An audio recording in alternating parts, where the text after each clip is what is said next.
Cinema industry Bollywood లో ఏం జరుగుతుందో ఎవ్వరికీ అర్థం కావట్లేదు. మొన్న సల్మాన్ ఖాన్, నిన్న షారుఖ్ ఖాన్, ఇవాళ సైఫ్ అలీ ఖాన్ ఇలాంటి మోస్ట్ విఐపీలే ఇప్పుడు సురక్షితంగా లేని పరిస్థితి. తాజాగా సైఫ్ అలీ ఖాన్ ఇంట్లోని బెడ్రూమ్ లో చొరబడి కత్తితో దాడి చేశాడు ఓ దుండగుడు. 6 అంతస్తుల మేడ, చీమ చిటుక్కుమన్నా చటుక్కన్నా లేచే సెక్యూరిటీ, అంతకు మించి వివిఐపీలు నివసించే ప్రాంతం.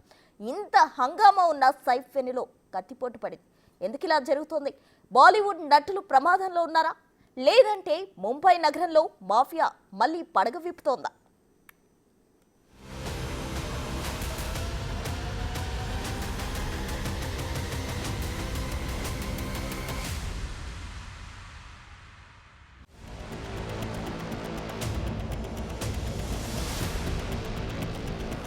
బాలీవుడ్ సెలబ్రిటీలకు ప్రాణాపాయం పొంచి ఉందా ఏమో, పరిస్థితులన్నీ అలాగే కనిపిస్తున్నాయి. హిందీ నటీనటులకు భద్రత లేనట్లే అనిపిస్తోంది. ఇటీవల బాలీవుడ్ అగ్ర హీరో సల్మాన్ ఖాన్ కు బిష్నోయ్ గ్యాంగ్ నుండి వరుసగా బెదిరింపులు వస్తూనే ఉన్నాయి. చివరికి సల్మాన్ తన ఇంటిని బుల్లెట్ ప్రూఫ్ గా మార్చుకోవాల్సిన పరిస్థితి వచ్చింది. తర్వాత ఈ మధ్య బాలీవుడ్ బాద్షా షారూఖ్ ఖాన్ ని కూడా చంపేస్తామంటూ ఏకంగా పోలీసులకే ఫోన్ చేసి చెప్పారు కొందరు దుండగులు. ఇప్పుడు ఏకంగా అగ్రనటుడు సైఫ్ అలీ ఖాన్ పై తన ఇంట్లోకి చొరబడిన గుర్తు తెలియని వ్యక్తి కత్తితో దాడి చేశాడు.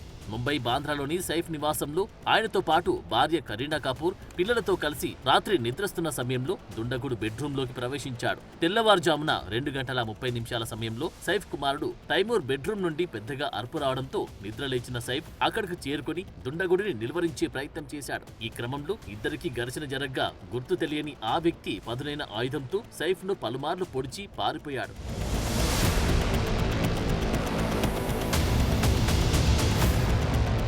అయితే గాయపడిన సైఫ్ ను కుటుంబ సభ్యులు వెంటనే ముంబైలోని లీలావతి ఆసుపత్రికి తరలించారు. తెల్లవారుజామున 3:30 ఆసుపత్రికి చేరుకున్న సైఫ్ కు ఒంటిపై 6 చోట్ల గాయాలైనట్లు డాక్టర్లు గుర్తించారు. వెంటనే ఆయనకు శస్త్రచికిత్స చేసి కుట్లు వేశారు.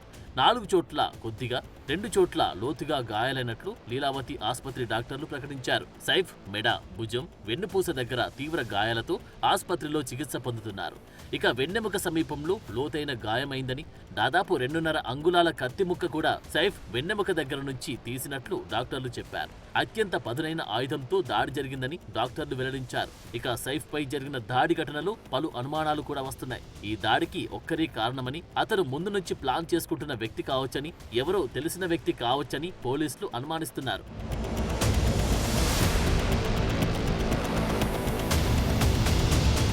అంత పెద్ద బంగ్లాలో భారీ సెక్యూరిటీ ఉన్న ప్రదేశంలో దాడి చేసిన వ్యక్తి ఎవరికి చిక్కకుండా జారుకున్నాడంటే అతనికి ముందు నుంచి సైఫ్ ఇంటి గురించి తెలిసి ఉండొచ్చని అనుమానాలు వస్తున్నాయి. ఇక నేరుగా సైఫ్ కుమారుడు తైమూర్ రూమ్ వద్దకి దుండగుడు ఎలా వెళ్లాడు అన్నది ఎవరికి అంతుపట్టకుండా ఉంది. వేలాది కోట్ల ఆస్తిపరుడైన సైఫ్ కు సెక్యూరిటీ కూడా బలంగానే ఉంటుంది. ఇక అలాంటిది అంత తేలిగ్గా అతను ఎలా బయటపడ్డాడు అనేది అందరిలో మెదులుతున్న ప్రశ్న. ఇక సీసీటీవీ దృశ్యాలను పరిశీలించిన పోలీసులు దాడి జరిగిన కొద్దిసేపటి క్రితమైతే ఎవ్వరూ ఇంట్లోకి ప్రవేశించలేదని గుర్తించారు. అంటే ముందు రోజే దొంగ ఇంట్లోకి ప్రవేశించి రాత్రి వరకు ఎక్కడైనా దాక్కొని ఉండొచ్చని అనుకుంటున్నారు. ఇక గార్డులు కూడా ఎవరిని అనుమానాస్పదంగా చూడలేదని చెప్పడం ఈ అనుమానాలు మరింత పెరిగాయి. ప్రస్తుతం సైఫ్ అలీ ఖాన్ సేఫ్ గానే ఉన్నారు, కానీ బాలీవుడ్ మాత్రం సేఫ్ గా లేదనే అభిప్రాయాలు వెలువడుతున్నాయి.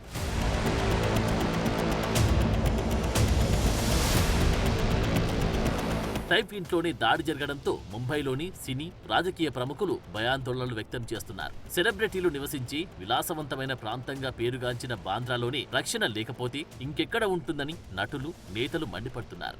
గతేడాది ఎన్సీపీ సీనియర్ నేత, మాజీ ఎమ్మెల్యే బాబా సిద్దికీని కూడా బాంద్రాలోనే కొందరు దారుణంగా కాల్చి చంపారు. దీనికి బిష్నోయ్ గ్యాంగ్ కారణమని ఇప్పటికే స్పష్టమైంది. సల్మాన్ ఖాన్ తో పరిచయం ఉండబట్టి సిద్దికీని హతమార్చినట్లు హంతకులు ఒప్పుకున్నారు. ఇదే క్రమంలో చాలా మంది నటీనటులు సల్మాన్ ఖాన్ కు దూరంగా ఉంటున్నట్లు పుకార్లు వస్తున్నాయి. ఇక సల్మాన్ కూడా తన ఇంటిని పూర్తిగా బుల్లెట్ ప్రూఫ్ గా మార్చారు. పేరు ప్రఖ్యాతలున్న పటౌడీ కుటుంబానికి చెందిన సైఫ్ పై దాడి జరిగింది. దీనితో మహారాష్ట్రలోని ఎన్డీఏ ప్రభుత్వంపై ప్రతిపక్షాలు విరుచుకుపడుతున్నాయి. సెలబ్రిటీలు, రాజకీయ నేతలపై వరుస దాడులు జరగడంపై తీవ్ర విమర్శలు చేస్తున్నారు. లా అండ్ ఆర్డర్ సరిగా పనిచేయడానికి చర్యలు తీసుకోవాలని అంతా కోరుతున్నారు.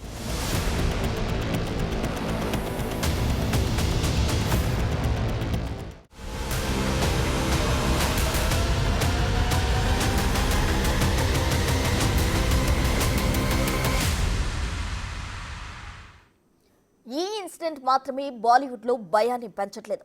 ఇటీవల కాలంలో ముంబై మహానగరంలో జరిగిన హత్యలు, పలువురు నటీనటులకు వచ్చిన బెదిరింపులతో ఆందోళనలు మరింత పెరిగాయి.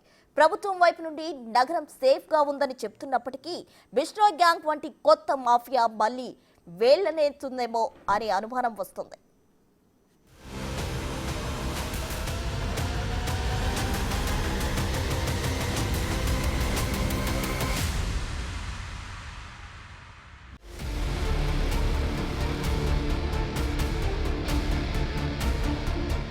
బాలీవుడ్ స్టార్ హీరో సైఫ్ అలీ ఖాన్ పై దాడి చేసింది ఒక సాధారణ దొంగ అనేది పోలీసుల ఎఫ్ఐఆర్ ని బట్టి చూస్తే తెలుస్తోంది. సైఫ్ కొడుకు తైమూర్ గది బాత్రూమ్ దగ్గర దొంగ నీడ కనిపించిన తర్వాత తైమూర్ కేర్ టేకర్ పెద్దగా కేక వేసింది. అప్పుడు దొంగ ఆమె దగ్గరికి వచ్చి ₹1 కోటి ఇమ్మని బెదిరించాడు. ఆ తర్వాత అరుపులు విన్న సైఫ్ కింది ఫ్లోర్ కి దిగాడు. అప్పటి వరకు దొంగ అక్కడే ఉన్నాడు. తర్వాత సైఫ్ తో ఘర్షణకు దిగాడు. కత్తితో పొడిచి పారిపోయాడు. ఇంత హడావిడి జరిగిన తర్వాతే దొంగ పారిపోయాడు. ఎఫ్ఐఆర్ లో ప్రస్తావించిన ఈ అంశాలను ఆధారంగా ఆ దుండగుడు దొంగతనం కోసమే వచ్చాడని అనుకుంటున్నారు. అంతవరకైతే ఓకే, కానీ ఈ కేసులో ఇంకా చాలా అనుమానాలు లేకపోలేదు. వీటన్నిటికీ సమాధానం దొరకాలంటే ముందు దొంగ దొరకాలి. అయితే ఇది దొంగతనమా లేదంటే గతంలో ముంబైని హడలెత్తించిన మాఫియా రీఎంట్రీనా అన్నదే ఇప్పుడు తేలాల్సి ఉంది.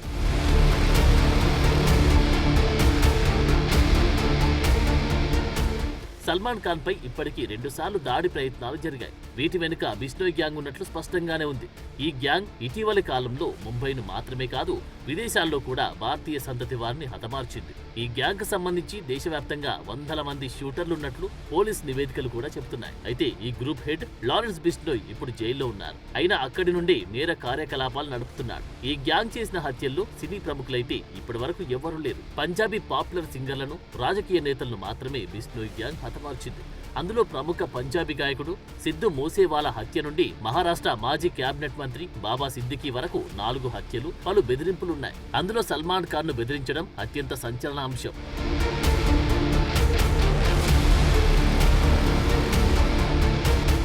సల్మాన్ ఖాన్ ను బెదిరించడానికి ఓ కారణం కూడా ఉంది. బిష్నోయ్ ముఠా తమకు పవిత్రంగా భావించి కృష్ణ జింకను సల్మాన్ వేటాడాడు అనే కారణంతో చంపేస్తామని బెదిరిస్తున్నారు. ఇప్పటికే పలు బెదిరింపులు అందుకున్న సల్మాన్ ఖాన్ ను ఏదేమైనా జోధ్పూర్ లోనే చంపుతానని లారెన్స్ బిష్నోయ్ ప్రత్యక్ష బెదిరింపులకు దిగాడు. ఇక సల్మాన్ ఖాన్ తో క్లోజ్ గా ఉండి అందరినీ చంపుతామంటూ కూడా బెదిరింపులు వచ్చాయి. ఇక సల్మాన్ ఖాన్ తర్వాత బాలీవుడ్ బాద్షా షారూఖ్ ఖాన్ కు సైతం హత్య బెదిరింపులు వచ్చాయి. ఇటీవలి కాలంలో 2-3 సార్లు వచ్చిన బెదిరింపుల్లో ఓ దుండగుడు ఏకంగా పోలీసులకే ఫోన్ చేసి 50 లక్షలు ఇవ్వకపోతే షారూఖ్ ఖాన్ చంపేస్తామని బెదిరించారు. దీనికి ముందు 2 కోట్లు డిమాండ్ చేస్తూ ఫోన్ కాల్స్ వచ్చాయి. అప్పటి నుండి బాద్షాకు సెక్యూరిటీ పెంచి పోలీసులు కాపు కాస్తున్నారు.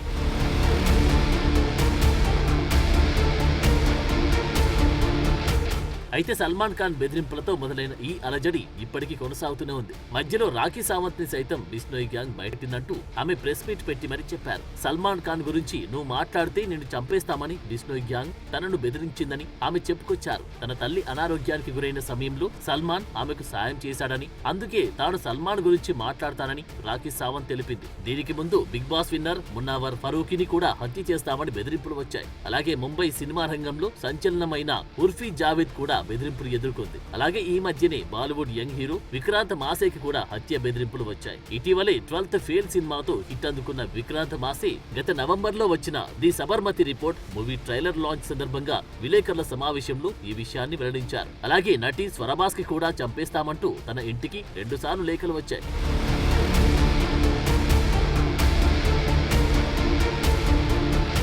చెప్పుకుంటూ పోతే ఇటీవల బాలీవుడ్ లో చాలా మంది ఇలాంటి థ్రెట్ కాల్స్ బాధితులుగా ఉన్నారు. బాలీవుడ్ నటి షెహనాజ్ గిల్ తండ్రికి ఆ మధ్య బెదిరింపులు వచ్చాయి. ఈ విషయాన్ని ఆమె తండ్రి సంతోష్ సింగ్ స్వయంగా వెల్లడించారు. మీ కూతురు బాగా సంపాదించింది, 50 లక్షలు ఇవ్వండి, లేకపోతే శివసేన నేత సుధీర్ సూరి పరిస్థితిలా మీ పరిస్థితి మారుతుంది అని హెచ్చరించినట్లుగా పేర్కొన్నారు. పాకిస్తాన్ కు చెందిన నెంబర్ నుంచి ఈ బెదిరింపు కాల్ వచ్చినట్లు ఆయన తెలిపారు. అలాగే ప్రముఖ బాలీవుడ్ నటి ప్రస్తుత బీజేపీ ఎంపీ కంగనా రనౌత్ పై ఇటీవల పంజాబీ వ్యక్తులు కొందరు ప్రత్యక్ష బెదిరింపులకు దిగారు. ఈ లిస్ట్ చాలా ఉన్నప్పటికీ ఇప్పుడున్న భయం వల్ల బాలీవుడ్ కి ఈ పరిస్థితి ఎందుకొచ్చింది అని. అయితే తాజాగా సైఫ్ అలీ ఖాన్ పై జరిగిన దాడితో వచ్చిన విమర్శలపై మహారాష్ట్ర ముఖ్యమంత్రి దేవేంద్ర ఫడ్నవీస్ స్పందించారు. ముంబై దేశంలో అత్యంత భద్రత ఉన్న నగరమని, ఒక్క సంఘటనతో నగరంలో భద్రత లేదు అనడం సరికాదన్నారు.